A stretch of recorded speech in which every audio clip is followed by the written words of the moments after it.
Welcome to Đồng Nai radio and television station. Here are the news today.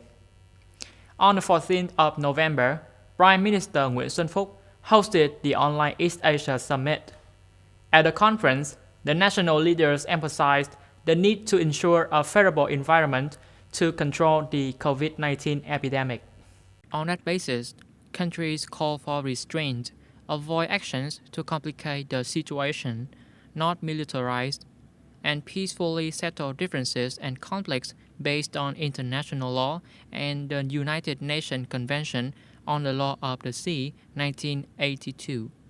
At the end of the conference, the country's leaders approved the documents, including the Hanoi Declaration, which deals with celebrating the EAS 15th anniversary, enhancing sustainable maritime cooperation, promoting stable regional economic growth, and women's role in ensuring peace and security.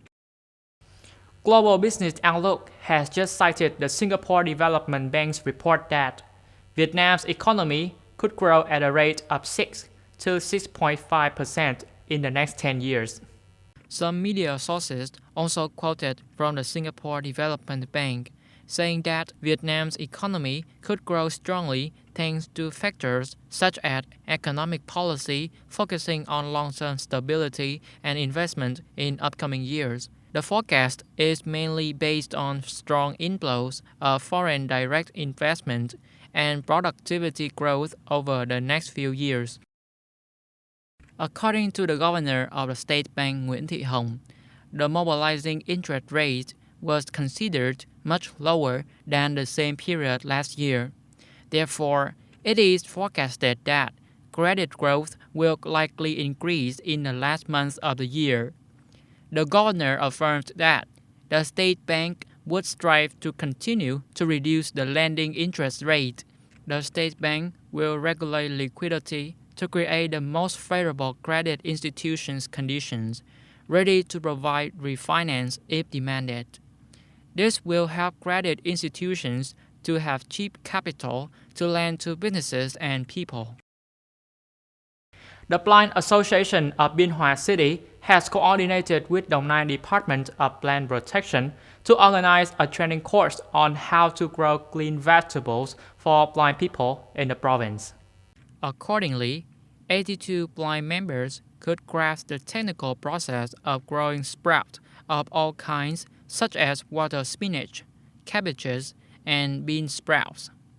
They were provided with the guide to grow safe vegetables according to VietGAP standards, and select seedling and make soil for planting, fertilizer application, pest control, and harvesting time of leafy vegetables and fruits.